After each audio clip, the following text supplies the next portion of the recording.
Welcome to Campfire Conversations. I'm Jeremy Litchfield. Before microphones and media, we had fire. It was the first circle and the first stage.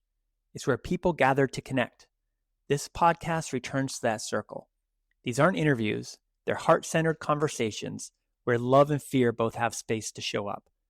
Campfire Conversations is part of my Heartstrong adventure, a journey exploring where love and fear show up in our world, especially in the lives of men, and how freeing men from fear helps heal individuals, communities, and systems. These conversations aren't about providing answers. If anything, they bring up more questions. My hope is that what you hear makes you think differently, see things from a different angle, and maybe even sparks a conversation that leads to a breakthrough for you or someone you share it with. In this conversation, I'm sitting down with Rob Reider. Rob and I are both Bowdoin College graduates, and that's really how this started. I reached out and asked if he would sit around a fire in the woods and have a talk with me. Sort of a sketchy invite, but as Rob said, I probably, for better or worse, will follow anybody into the woods. Because what better place to be totally centered and at peace? Rob is a co-founder and executive director of the Sad Dads Club, a nonprofit that provides support and community for fathers who have lost a child. He started it after he and his wife lost their daughter, Lila. When he went looking for support, he found plenty for grieving mothers and almost nothing for dads. So he built the thing that didn't exist and what he felt was sorely needed. Rob and I talk about grief and about what happens when men are given no space to feel it. We get into why anger is so often the only emotion men are allowed, and what changes when you build a room where the rest of it is welcome too. We talk about a phrase that stuck with me, that grief needs a witness. And we end on a simple idea about holding the door for each other, even when we can't see what someone else is carrying. It's an honest conversation about loss, about fatherhood, and about what it looks like to stay whole after experiencing one of the worst things imaginable. If this work resonates with you, I would love your support. The best way to do that is to like, subscribe, and share this podcast with someone who might need to hear it. These conversations matter, and your support helps them reach more people. Now, let's go to the fire. Rob, just want to thank you so much for sitting down with me. And as I was walking for the second or third time because I couldn't figure out what chord I needed, I was thinking walking out here, I was like, there's a little bit of comedy in this whole situation because here I am, I reached out to you. Now, we are both Bowdoin grads, so there's that connection there. But I'm like, hey, why don't you come to my parents' house, a quarter mile into the woods, and then walk into the woods with me? It's kind of like, there's like, kind of a little bit of sketchiness around this situation. So I appreciate you being open and coming out and spending some time with me. Hey, go you bears. I'm pretty trusting, especially when it comes to a fellow polar bear. I got the polar bear right there. Look at that. Okay. I got a polar bear claw. Oh, sweet. Yeah, so I went a little like more subtle, or I guess people being like, what is that? Is that a slab of meat? Some people sometimes don't really see what it is, but it is a polar bear claw. It doesn't even matter what it is. I think this is from the 1800s. It was a running polar bear, and I mentioned earlier, my wife and I had a running and cycling apparel company. I was a big runner. I still consider myself a runner. It's just my old body doesn't keep up with the mileage that I like. So, so to get us started, I'd love to just, you don't have to give me a bio or anything, but here we are sitting around a campfire in the woods at my parents' house. What are some of the key things that brought you to this moment? Obviously, you said earlier, Maine captured you. You fell in love with Maine and you stayed here. We'd just love to hear kind of what are some of the key things that you think brought you to this moment, you sitting down with me and having a conversation. Well, thank you very much, Jeremy, for inviting me to talk a little bit more about Sad Dads Club, what we do, what we provide, what the community is like, and also just to be in this beautiful setting. This is incredible. I probably, for better or worse, will follow anybody into the woods because what better place to be to feel totally centered and at peace. As I had mentioned to you when I pulled up, my wife and I both went to Bowdoin. We were never romantic while we were there. But when we did reconnect and started dating, eventually got engaged, were then married, we always talked about coming back to Maine, making Maine home. We were both completely captivated with Maine, neither of us having grown up in Maine, but also both of us had family who went to Bowdoin College, so we had had exposure to the campus and just the beauty and the incredibleness that is Maine. And what brought us here today is also LinkedIn. So if they want to boost this post and a little sponsorship opportunity, LinkedIn, the power of connection. I have been working full time as the executive director. I'm also co-founder of the 501c3 nonprofit called Sad Dads Club. And in short, we provide grief support, both non-clinical and professional, for fathers who have lost children. This came in direct response to there being no other resources out there for bereaved fathers. It's kind of remarkable to even right now in this moment in 2026 think that there is no other organization on planet Earth that is dedicated to comprehensive care for mental health, both again non-clinical and professional, geared towards bereaved fathers. There are a lot of resources out there that are for the birthing parent, the mother, and it makes complete and total sense. But to think there is not an exclusive space other than Sad Dads Club for dads where they can come together with like-minded fathers who have been through something similar. But I don't want to jump ahead too much. No, and obviously you had, this wasn't just something you recognized an opportunity, you were impacted by this. Yes. And is there, and you can say, I don't want to share some of that, I don't want to go there. Is there some of that story that you can kind of... I can go. I will not go into every degree of detail, and for no other reason than the interest of time. But my wife and I always wanted to become parents. It was something we connected on early on, and that was a really bonding connection to have, just this immediate recognition of each other's desire to be a mom and be a dad and to have children and to expand our family.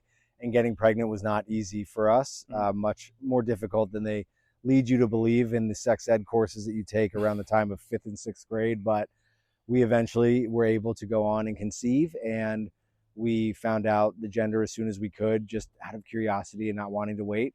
And so we were really looking forward to welcoming in to the world our little girl, and we decided on the name Lila very early on. It's Hebrew for night, but the name written out, the name said, the sound of it, everything just felt great. And we were immediately aligned with that name. I'm having trouble thinking of any other names that were in the running. I feel like Harper was thrown out there at some point, but Lila, when we introduced that name, that was her. That was who was growing in mom's belly, was Lila. And after a completely boring and normal pregnancy that raised zero red flags, everything was progressing as they tell you it should. 38 weeks we go in and there's no heartbeat. And unexplainably so, my wife had not experienced any pain. There was no bleeding. There was no suddenness of anything that suggested that anything was wrong. And we had I remember it was a Wednesday, we had a morning appointment for the 38-week appointment. Interestingly, I will share this anecdote that earlier that night, I had a dream, and it's a vivid dream. And I forget a lot of my dreams, but in that dream, I was cradling my arms like this, and there was a newborn baby, and I was trying to hold the baby, adjusting my body, but the baby was floating, and I couldn't get the baby into my arms. And I believe in retrospect, and in that moment, that was when Lila died. I believe that is when she passed. So we went in for that Wednesday morning appointment. We were the first ones. My wife didn't notice anything that was wrong. And they bring out the Doppler to try and find the heartbeat. I was there with her at the appointment, and I kind of perked up because I knew how much time should pass between the static sound and then hearing the sound of her heartbeat, which I had heard for so many weeks prior. And then they brought us in to have a proper ultrasound and confirmed what our greatest fear was, which was that there was no heartbeat. And in that moment, the floor dropped, as I say, or rather the floor disappeared. It just vanished from beneath us. It's as you were talking about that dream, number one, just got like total goosebumps, because I think, one of the things that I've been really thinking about recently is, how we have the disconnection that exists in the world, right? And the fact that we are of nature, and we've disconnected us from nature. We've disconnected ourselves from each other. And there's this energy that flows between us that we don't see, but it exists. And, there's this technique and organization called Heart Math, which deals with kind of the connection between the heart and the brain and all these things. But they basically talk about the energy from our heart can like extend 3 feet beyond our body. Wow. And so you're in bed sleeping. I'm assuming your wife is right next, within feet of you. Like there's, in my mind, there's no doubt in my mind that there was an energy going on there that your body was recognizing, and you were processing that. It's like you were recognizing that. I completely believe that. Yeah. I absolutely think that must be true. Yeah. That's probably going to be in the audio. And it's not a beer, it is a seltzer. So obviously this happens, and when you were talking about the whole idea of wanting to be parents, it was just always a part of what you wanted to do, and the idea of how hard it is to actually get pregnant. My wife and I experienced the same thing. Mm-hmm. At Bowdoin, I was the guy who was going to be the dad. It was just that I was that guy, and of all the people, I'm the only one who never became a dad. We just weren't able to do natural conception, and we just decided that our life was just going to look different than what we thought. And that was hard to deal with for both of us. And we never decided to do any sort of testing to kind of say, where was the problem, because we just didn't want to create any sort of like tension in our relationship as to, well, you couldn't help me get pregnant, or you couldn't, and so I understand just that can be an emotional roller coaster, because it's like every month it doesn't happen. You're like, Jesus, like, and then everything's going fine. And like you said, the floor just is pulled out from underneath you. Mm-hmm. And you obviously realized that there was some grieving that needed to happen. And how did you get to the point of that, to wanting to build community around this, wanting to be with other men who had experienced similar things? Because it's like, this is one of those things, it's like really hard to really understand. You can intellectually understand it, but you're never going to embody what it feels like to lose a child. Mm-hmm. You have to have, it's like one of those things you got to go through, So how did you kind of go from having my own community in the form of one of my best friends from Bowdoin College 11 months earlier in that same year of 2017? We lost Lila December 13th, 2017. January 31st of 2017, Jay Tanzi, who was a classmate of mine, again, one of my best friends from Bowdoin, he and his wife had also had a stillborn daughter at 41 weeks. And up to that point, when he texted me that they lost the baby, I had no idea what could have possibly happened. We had just seen them days prior. We knew that she was expecting their second child, that they were expecting their second child any day now. And I'd never heard of or knew of anyone in my life who had ever had a stillborn child. I thought that in the United States and with healthcare, what it is, that it was a sure thing that if you got past the first trimester, that you were going to come home with a baby. And that really opened up my eyes to the reality of what could go wrong and what does for some people. Because again, another just completely healthy pregnancy, and then there was a court accident. And so I was there for him as much as I could be without at that point having gone through it. But I saw how absolutely devastating it was, and how complicated and unrelenting and painful. And so I immediately had someone that I could go to in the aftermath of losing Lila, somebody who was 11 months along their grief journey, somebody who was intimately familiar. I always put it that I had the fortunate misfortune of having someone close to me, both emotionally close and physically. He was also in the Portland area. We both were. So I had a net to catch me before I fell. Yeah. And being able to have that support 8 months later after losing Lila, Jay and I were introduced to another dad whose wife had gone to school with us, and he was living in Portland, and they had also had a stillborn daughter, Izzy. And the three of us started spending a ton of time together and recognizing what we have is really special, important, and unique, in that, yes, leaning on your partner is certainly something, and being communicative and open with your partner is something that's going to maintain a relationship that has endured like such a devastating blow, and not all couples get through it. I'm very feel fortunate to say that all three of us are still with our partners, but now working with thousands upon thousands of fathers all over the world, we know that's not always the case. And I understand why. It's really stressful and hard, and grief is so different for everyone. But Chris, Jay, and I were so comforted by one another. And so we immediately recognized the uniqueness that our bond and that one another as a resource had in navigating grief, where we could say everything we wanted to or nothing at all, but we didn't have to explain ourselves, that it was so inherently understood. And very shortly after recognizing how important we felt we were to one another, we realized there are guys out there, men, who don't have anyone in their community who they can go to, who don't have anyone who's going to be able to be there for them on that level. And you need a separate space from your partner. I firmly believe that. I'm no expert or clinician on like mental health, but just it's different as the birthing parent than I imagine it is as the father.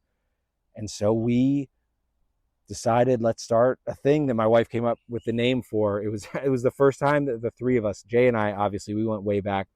I had hung out with Chris a couple times, but Chris, Jay, and I, shortly after we were introduced to Chris, we're going to finally, the three of us, hang out for the first time.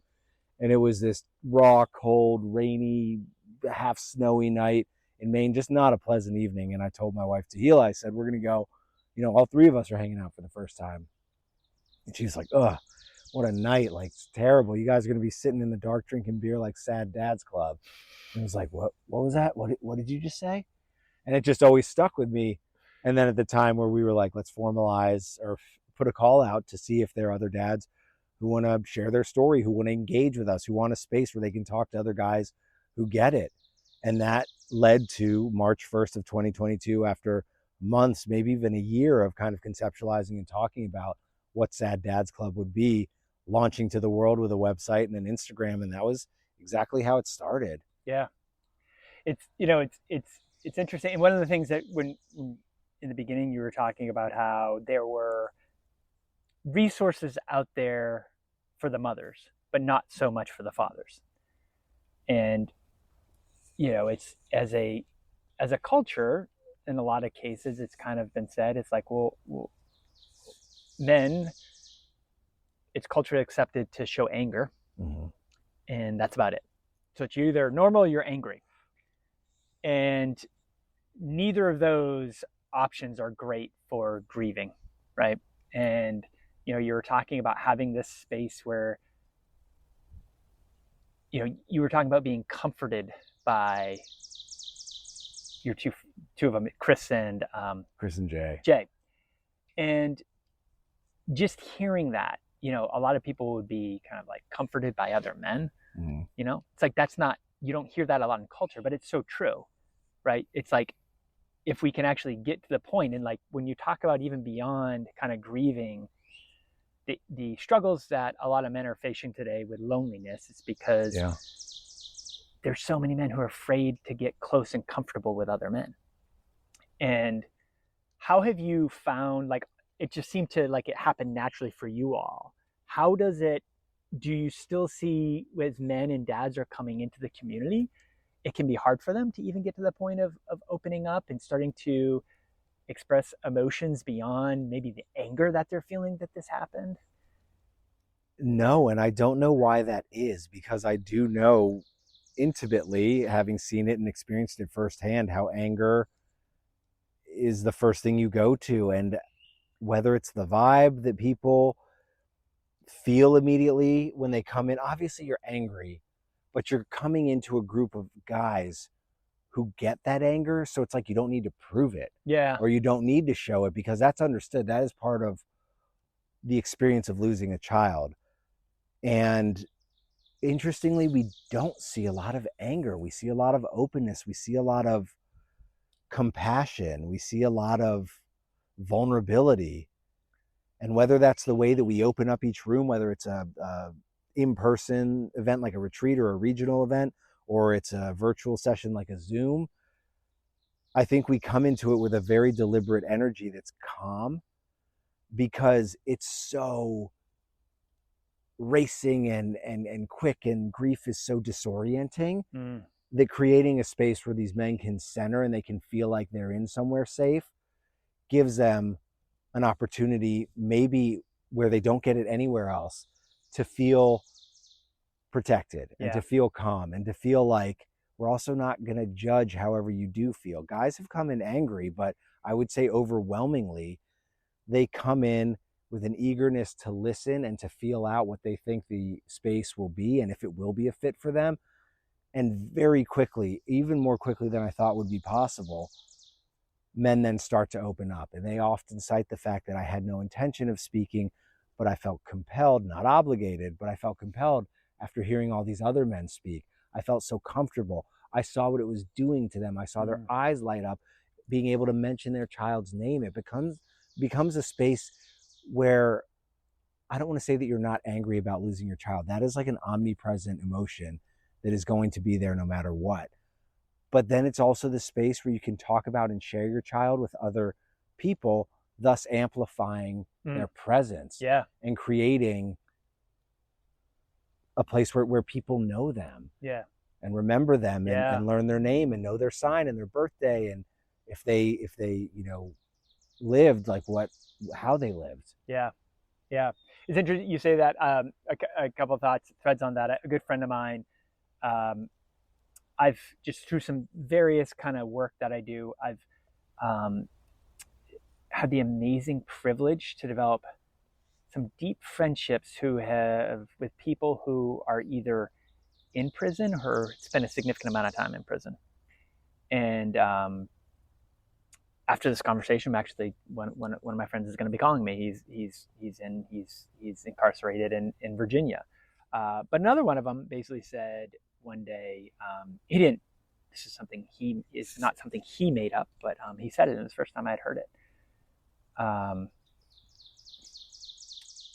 Most people in their lifetime die twice, when they physically kind of lose this vessel that they're in, and then the last time someone says their name. And I think I have to imagine, and then so that's one thing, and then another good friend of mine. Have you ever heard of Alex's Lemonade Stand Foundation? I haven't. So they're the second largest childhood cancer foundation in the country. Wow. It was started by this girl, Alex, who had cancer. And when she was in the hospital, she told her parents that when I get out, I'm going to have a lemonade stand to raise money to give care to kids like I got. She was like, saw what the care she got is special, and a lot of kids don't have access to it. And she said, I'm going to raise $1 million. And she did. She started a lemonade stand, and it just started taking off. And then other kids started stands and all this. And she, unfortunately, she died when I believe she was 8. Just before she died, someone came in and made the final donation to raise $1 million. So in her lifetime, she raised $1 million. Wow. Since then, Jay and Liz, I'm a good friends with Jay. They've continued it on, and it's become the second largest childhood cancer foundation. I think they've raised close to $300 million for very progressive research. And it's one of those things where they were just going to let it go. And a lot of people are like, no, we need this. You don't know how much this means to us. And it's one of those things where it can be hard. I always think and I've never talked to Jay about this, is like, the world, if Alex would have lived, things would have been different. At least Alex living in her physical form. But the idea that she has been able to go on and impact so many people and still lives on in so many different ways, I can see how that's so important, just being able to share those stories and keep the stories and keep I don't even want to say the spirit of the kids alive, because they are still alive. Absolutely. How much of that do you see being just sharing those memories? Because I would almost, it can be hard as someone who hasn't lost a child to say, hey, tell me a memory, because is that going to trigger something, right? Right. But when you're in that group, it's like, hey, we're all here. So if someone gets triggered, great, because I was just triggered like recently. So we talk about, interestingly, a similar, which I think goes back to the same concept of that final death is when the last time somebody says your name, or the second death of the two. And we talk about compounded loss and the feeling that when people stop asking about your child, when people start forgetting their birthday, then it's like losing them all over again, another part of them. Oh yeah. And that's why having this space where we have a calendar for birthdays, and everybody on our Discord, which we have a private channel on a free app called Discord that's grown and become the lifeline of our community, where dads all over the world are literally active 24/7 in conversations that have to do with grief, in conversations that have to do with just things they love, like being active, if it were cycling or kayaking, or talking about movies or books. It covers everything. And I think that often people can't necessarily get the support that they need from the people in their life who are closest to them. Yeah. Even if it's a family member, it's just different when you are the parent. So I've heard some stories of family members being exceptionally supportive. I've heard some examples of just absolute horror stories of families. Come on, get through it, get over it. It's been 6 months, it's been a year, it's been 2 years. I hope that Sad Dads Club is a space where it can help preserve those relationships, where you're not becoming resentful of people that you're closest with in your life, like your family, who aren't able to provide you the support or ask about your child because maybe it's too painful for them.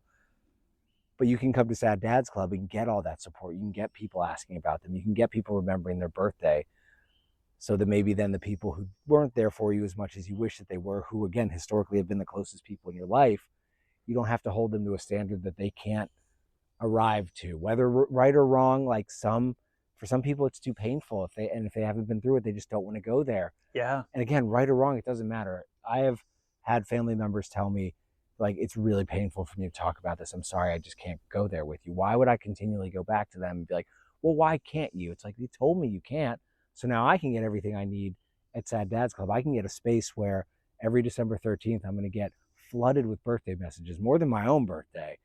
I will get people telling me when they see Lila's name somewhere. I will get people telling me when they heard it somewhere. I will get people sending me pictures of as the sun sets and the sun is coming into the walls of your home, which is like our sign for her. It's like Lila's light. Like, I get pictures of that. She has such an amplified presence because all these dads in Sad Dads Club are so eager to know one another's children, because it's like they feel that their child is so connected to those children. Yeah, and I have to imagine, because I'm sure the range of ages that of the children that the men have lost is varies. It's very wide, right? In your case, I mean, you and your wife and the doctor knew Lila, right? Right. The only other person who met her was my sister-in-law, my wife's younger sister. She's the only other one. And that's really hard. It makes her so elusive. Yeah. It's so like, she's this thing that's this person that's such a big part of my life that no one knew. Yeah. At myself, like, I didn't have much time with her. I had almost 3 days in the hospital, and that's it. And that becomes super difficult because, again, these people, I think it's uniquely complex with a stillborn child, because, or many perinatal loss, because it's such a shortened period, and largely nobody knew them or even got to see them outside of a picture, if you even have any. Yeah. As you were thinking, because one of the things, this is more just about death in general and not so much about losing a child, but although, it's historically, I've really struggled with when people are close to me, when they lose a loved one. And we're starting to get at the age, and more specifically, where people are losing their parents. Yeah. And in the last, 2 years, less than 2 years, I've gone to, as of, like, say, next weekend, I will have gone to 4 funerals for parents of some of my best friends, and then a brother. And you just never know what to say. And oftentimes what happens is that because of that, you say nothing, right? And I think especially guys are like that, because it's like, if I'm thinking, like, well, if I say something and it causes him to cry or get emotional, well, I don't want to do that because maybe that's not what he wants to do, or he'll feel awkward. It's like, well, it's obviously that's what he needed to do, like, Yeah. because it's like we put crying and weakness together, which, whatever. So if you were to give advice to anyone, whether you have a friend who loses a child specifically, from what you've seen, what advice would you give people? Because I think the more we can get, because what you're talking about is the ability to let these parents have their kids live on through birthdays, through when someone sees their name. I think it's such a powerful thing. And I think for people who didn't go through it, said, well, that would bring them sorrow.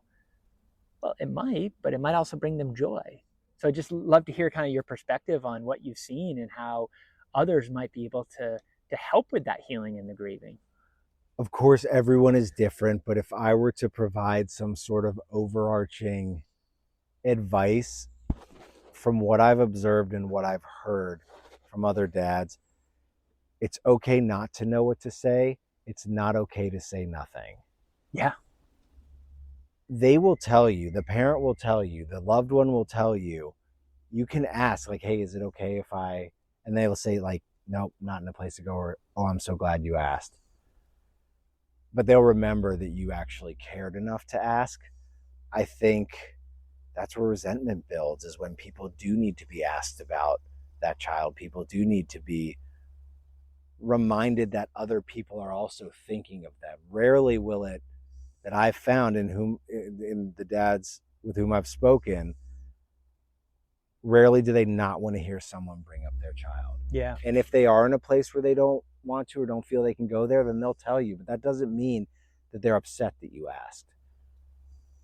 I think it's never the wrong thing to ask if it's okay that you bring them up, or to say that, hey, I was just thinking of, and then say the name of their child.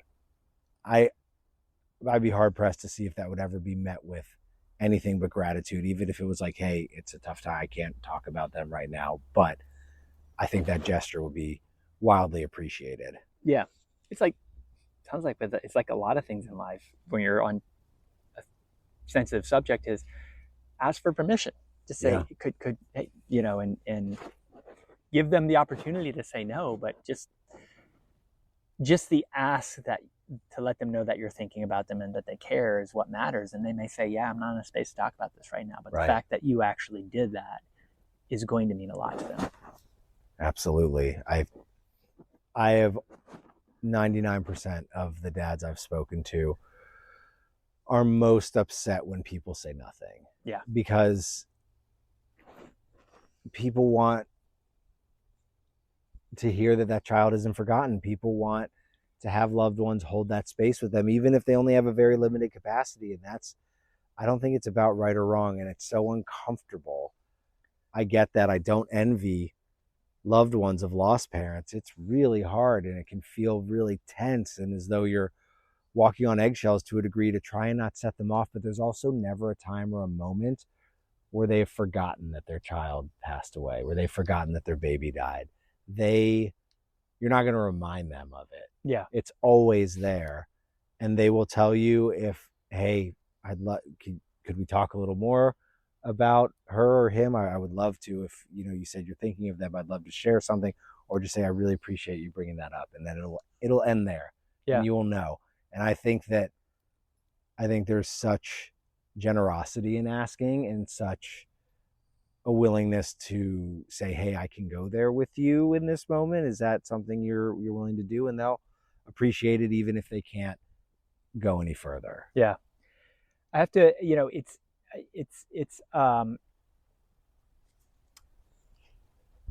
it's always one of those unfortunate things where amazing things can come out of really tough circumstances. And the fact that Sad Dads Club exists is because you had to go through something really shitty. I mentioned a friend of mine. I have a friend, Tremaine, who has been incarcerated for 32 years. Like literally, he went to prison about the same time I went to vote. And it's one of those things where, he's a black man from Brooklyn. I'm a white guy from Maine. I went to boat and he went to prison, and we somehow realized we have a lot in common. And I'm not going to get into the whole story of how we met, but we're doing some really cool things together. Right now we're doing an art show that has all art from incarcerated artists. We're working on a couple children's books together. And one of the things, so he struggled from crippling anxiety his entire life. He would literally pass out. The anxiety would build up so much. You can imagine that's probably not a good thing to have in prison, where you need to kind of have your shit together, But what he realized, he started teaching himself to paint, and he realized that painting helped him control his anxiety.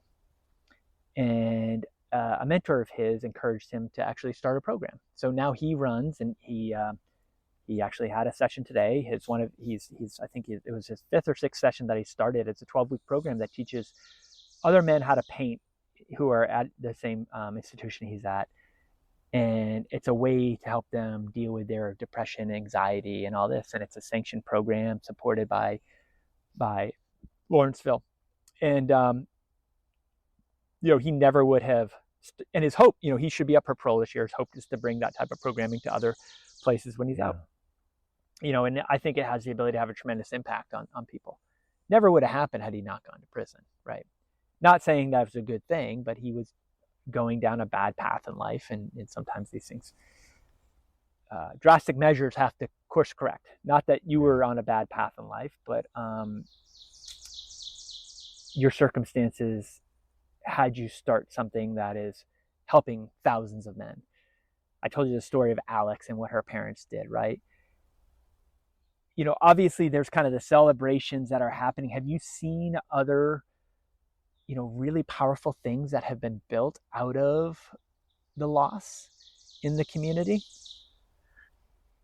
The connections that are made throughout are what immediately come to mind. And more specifically, maybe, we have dads who come up with ideas for ways to offer more in Sad Dads Club, and they want to help take the lead with it. And I think that is one of the most beautiful things that I've seen, is this desire to provide more support because they've been given so much support. They feel, and it's a community through and through. Yeah. Yes, it is my full-time job. Yes, I am the one who goes and has the most conversations about it, whether to hospitals, whether in this type of context, in a beautiful setting around a fire in the woods for the purpose of a podcast. But I'm speaking on behalf of the community. It is made up of so many individuals who are so eager to try and provide more to help guys wherever they are in their grief. One example is that a dad came up with, hey, he's a really talented guitarist and singer. What if we did some sort of art therapy over Zoom where dads could come on? You could either sign up to just hang out and watch and support, or share something, anything. And how we talk about the way that whatever art it is that we're sharing helps us process our grief. And that's one of many examples of guys stepping up to say, hey, can we try this? Can we do this? What about this?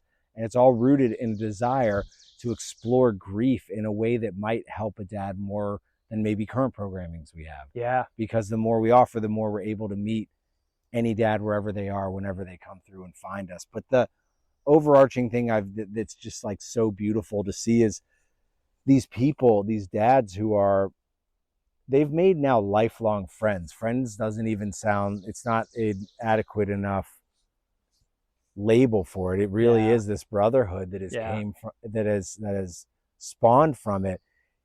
And someone at a hospital presentation asked me once, well, what happens when dads stop coming to the Zoom sessions, or they just stop showing up? I was so proud and glad that I thought of this analogy, in the moment being asked that during Q&A. I said, well, you don't go to college forever, you graduate. But during your time at college, you made some incredibly close connections with people who stay close to you for the rest of your life. You're still in touch with them, even if you're not living in the same dorm, not going to the class, or eating in the same place. They're a part of that institution for you, in the same way that these dads who are making these incredibly close connections in incredibly short periods of time. Because I feel like when you come into this space, you know why you're there. Meeting someone new, say you start like at the very bottom, meeting someone new who has also lost a child, you're just elevated. Yeah. You have an inherent understanding of and with one another. And so these dads are going on to form these lifelong friendships. Their living children are playing together. They're spending the child whom they lost, they're spending that birthday together. That's the most incredible thing, is to see these pockets in these kind of little smaller cohorts or classes of guys who are just becoming lifelong brothers. Yeah, I love that. I mean, in so many ways, because in your analogy of like, you don't go to college for life, but when you think about, and that was such a great way to think about it, because it's like, okay, I mean, at the end of the day, it's not like the grief ever goes away. Right. Your relationship with it changes. And so, not like you necessarily graduate, you evolve.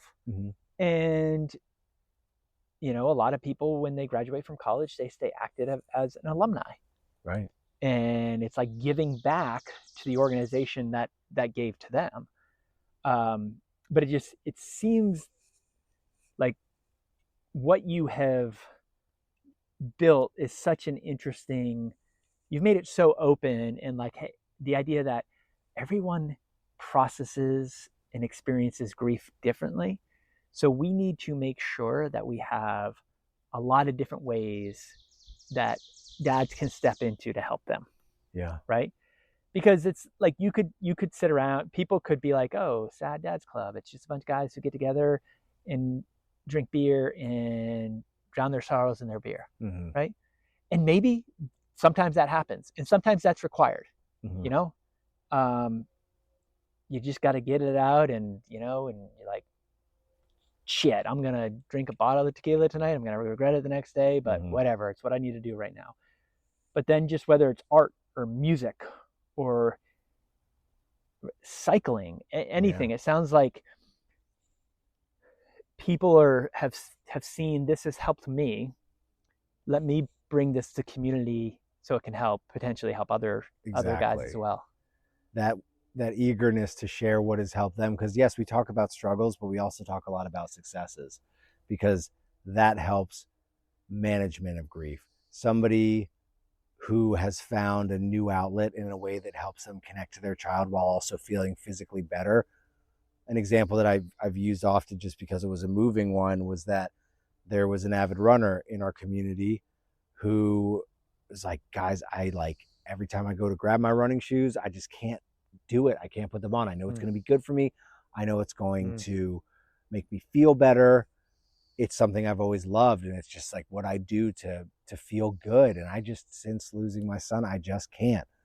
And another dad chimed in with the exact same issue that he had, also an avid runner, but couldn't put on his shoes, couldn't go out and start running. He just couldn't, until he decided that when he ran, that would be his time to talk to his child. That would be a very deliberate place and exercise, literally and figuratively, to connect with, speak to, and spend time with his child. And that flipped the switch for the other dad. That made him put his shoes on, and now that's how he connects with his child.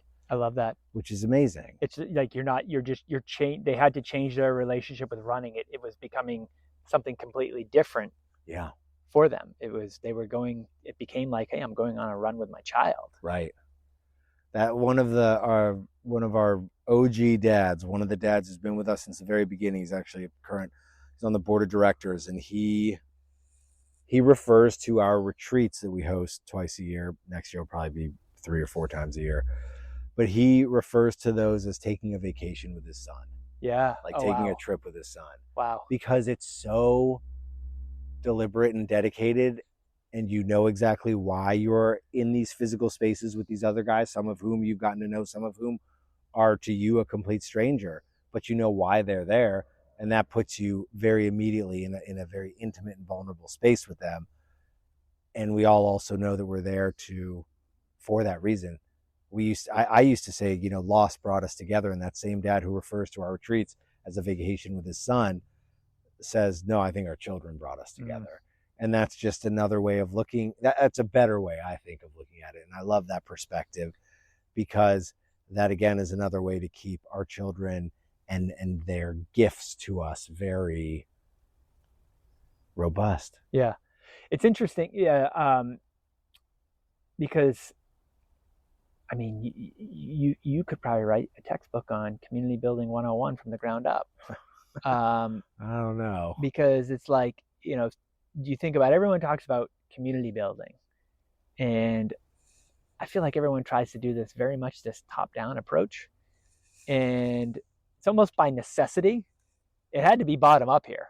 Yeah. It was like, you're like, hey, it's just me, and I definitely can't do this alone. And so it's like, if people have ideas, it's kind of like, great. If Right. it serves the community, great. And it doesn't seem like you make it that hard for people to be able to bring things in that are in service to the community.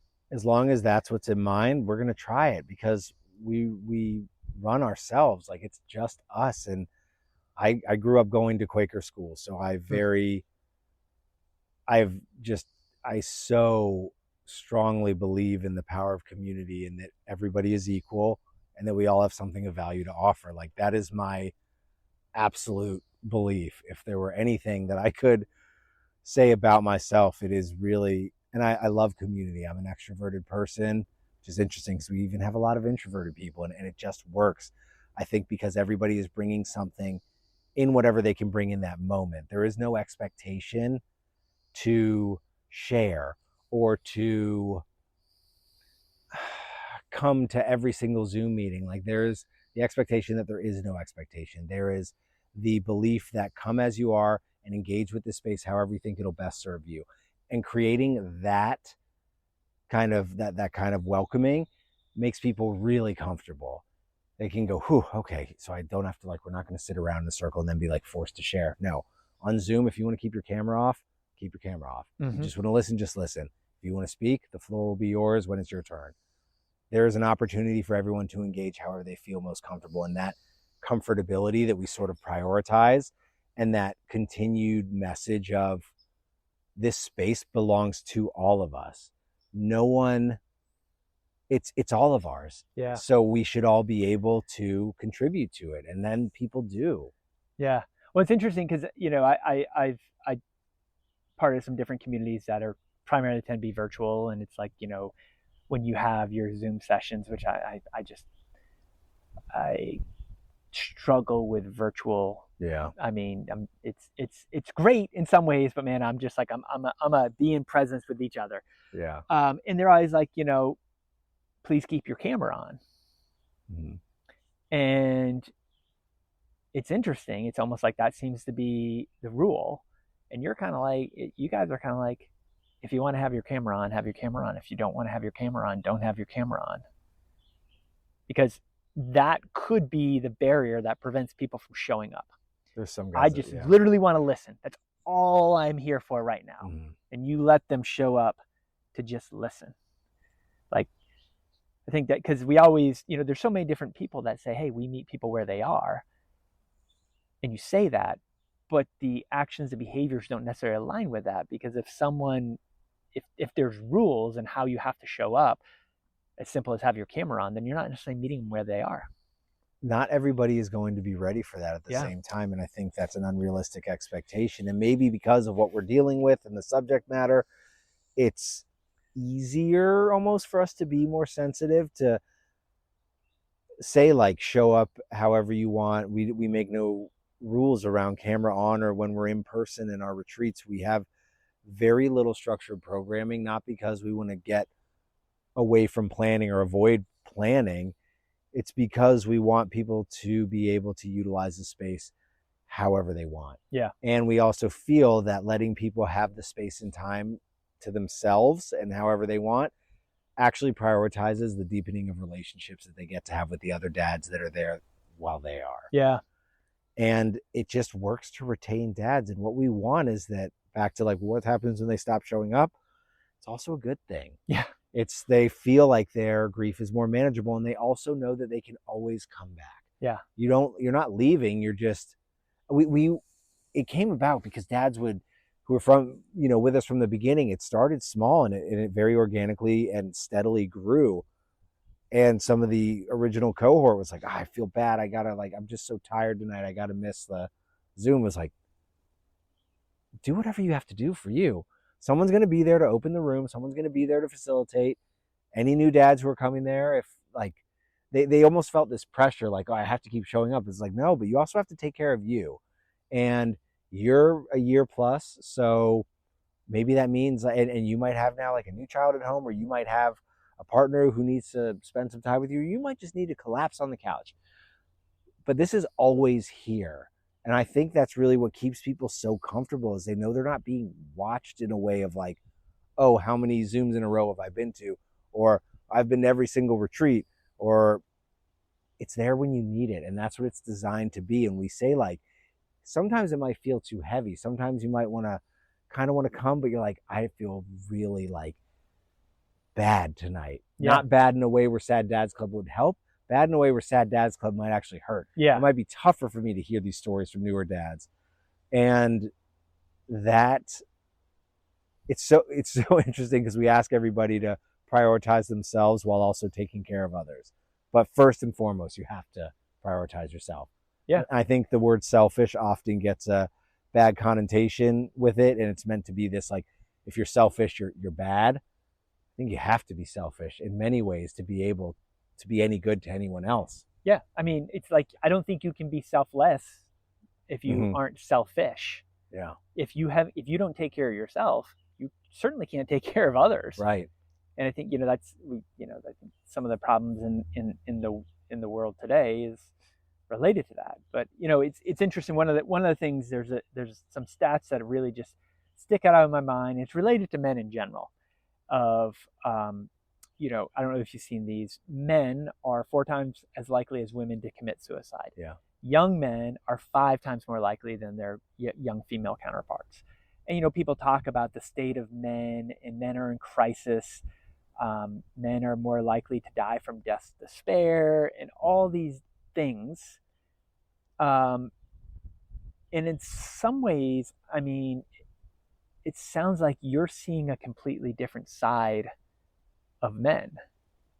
Obviously, and they're coming in holding a lot of grief. Mm-hmm. I have to imagine, whether they admit it or not, there are some dads coming into this that could be suicidal or considering taking their life. This is what the burdens they're carrying. I mean, what are you seeing positively in all these men that you're interacting with that's a different narrative than what we're hearing about men right now? I was asked a question recently for this panel. It was, how do men grieve differently than women? I said, I don't know, because I'm not a woman, so I can't answer that. I don't think we grieve differently. I think we're human beings at the root of grief. I think that we are conditioned societally, historically, generationally to, I don't know if this is a word, synonymize. It's like synonymous for man to just like, all the anecdotes of be tough, suck it up, grin it and bear it. But where's that going to take you? What's that going to do for you if you're trying to repress and shove down all this stuff that's just going to then erode you from the inside? What if we try a different approach? What if we create a space where people can literally release it in a productive and a healthy way? I have seen now that the men who are in Sad Dads Club are leading healthier lives because the weight is a little lighter. Yeah. We don't presume that we can make grief go away. Nothing can, no one can. There's no number of medications or drugs, both legal and illegal, that you could do that are going to make it disappear. It's a pain, it's a weight, and it's one that I think is relented through expression and being vulnerable and having an audience. The director and founder of the Center for Prolonged Grief at Columbia University, Dr. Kathy Shear, was quoted as saying, grief needs a witness. And that kind of made me think, yeah, that's what's happening here. We have an audience of people who are not going to be uncomfortable. They're not going to be curling their toes, waiting for you to finish telling this story. They're actually listening eagerly, and they're taking it all in, and they are there for you. It's like, we're here to hold you up so that you're not carrying this weight alone. One of the things we do every other Thursday for our weekly Zoom sessions, it's every Thursday, and we alternate the theme each week. So one week is Sad Dad's Open Hour, which we pick a topic, suggest a topic, because again, we say the space is all of ours. If you have something on your mind and your heart that you want to talk about, we can pivot. But that's our open floor discussion where people can participate if they want or just listen. And then there's something where dads opt in to share their story in full, where the floor is completely theirs, and we call it My Child, My Story. We had no idea how this was going to be received or what the response would be in terms of sign up. But when we put it out there, as our Zooms were growing, we realized that these dads were starting to open up and share these incredibly profound and intimate details around their loss. And it was clear that they were details they've never shared with anyone ever. But then they would sort of stop for a second, look at all the hands raised in the Zoom and say, oh, I'm so sorry. I'm going on and on. I got to pass it on to someone. We're like, well, that's really important to be able to give them a space where they don't have to worry about taking up too much time, talking too much. So we implemented My Child, My Story. And that has been, that's a real display of masculinity there with that bug landing on me, and me. I'm surprised I didn't jump out of my chair. But these men like want to share and they want to get it out. And they say that when they do that, even in the lead up where it seems really daunting to go back to a story where you revisit some intimate details and you share something that maybe you've never returned to since the day it happened, can bring some anxiety. It can bring some fear. But all of them, after they say it, after they participate in My Child, My Story, and they say their story out loud for these people who at the end will offer words of encouragement and support, like, I felt lighter after sharing that. I never got to say it before. It's interesting because, you know, it's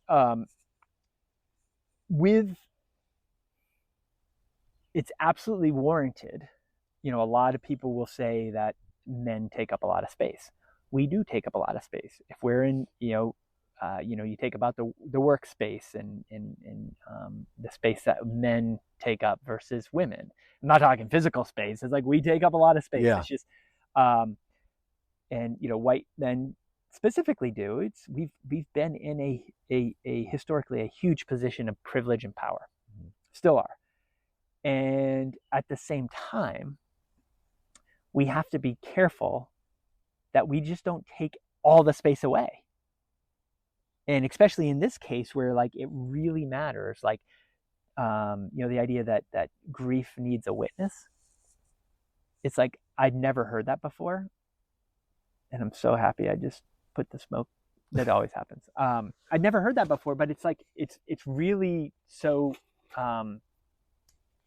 important to think about, is that culturally, we need to make sure we don't overcorrect things. Yeah. Even when the standpoint of like, if there are some men, and I'm all about redefining masculinity and getting away from this idea of like, this is what it means to be a man, this is what it means to be a woman. It's like, why can't we just talk about what it means to be human? Right. And you said that, in terms of, you know, I think humans grieve, and all humans grieve differently, right? And it's just, I think, you know, making sure we don't overcorrect, both on the side of feminizing men too much, to use that language, but also making sure that we're also not just taking all the space away, because culturally it hasn't gotten us to a really good spot in terms of some of the way that certain men are showing up in the world. So kind of last kind of string of conversation here. And one of the reasons why I like to do them in front of a campfire, other than the fact that, you know, we can smell like a campfire now. I love it though. Don't you? So great. Is I view that like conversations, much like fire, need to be tended, right? And I like to think about the fires we tend. So as you actually think about culturally, not only in terms of dealing with grieving and loss and around dads, and even just around humans in general, what are the fires that you think we need to tend in ourselves and just in society at large to help kind of help us deal with the healing and grieving that we need to do to get to a spot where we can, at a minimum, agree to disagree? You know? What a question. I've told people before that, and this may not directly answer the question, but it's kind of a perspective to have on the world, on individuals as human beings, that if you're a half decent person and you're walking ahead of someone who behind you, someone's on crutches and you're going through a door, you're probably going to hold the door for that person. What we can't see, and internally as adults, and children unfortunately too, who do have tougher lives, but I feel like the trade-off of aging is like this beautiful gift of getting older, but you have to have gone through something or are going through something. So why can't we do the emotional equivalent of holding the door for one another and just assuming that internally we are all on crutches of some sort, whether that be with compassion, grace, patience, respect, just kindness. And I know that I'm like riffing on just this, oh, awesome utopia, Rob. Like, but why can't we go there? Why can't we do that? I always, when talking about this with friends who are maybe a bit more jaded or just don't think that this world is possible, I see it. I know it's possible. I live in it. And I know that to a degree, then I have a bit of a bubble perspective, but I know it is possible. And if it can be possible for men who have every right to be the most angry, awful versions of themselves and aren't, I think we can implement that everywhere by doing exactly what we're doing in Sad Dads Club, which is even if someone hasn't told you that they're going through something, they are. Yeah. So have that extra patience and kindness. Yeah. You definitely answered the question, and you Awesome. answered it beautifully. I love that because as you were getting into it, I was just thinking about the fact, and it instantly went to my head, this idea of if someone does something that it seems like they're intentionally doing something to piss you off, just hold the thought that they may have just lost a child. Totally. You know, and if they're older, maybe they lost a grandchild. Who knows? And at the end of the day, it's like everyone has, I love that idea, everyone has internal crutches. Yeah. You can't see them.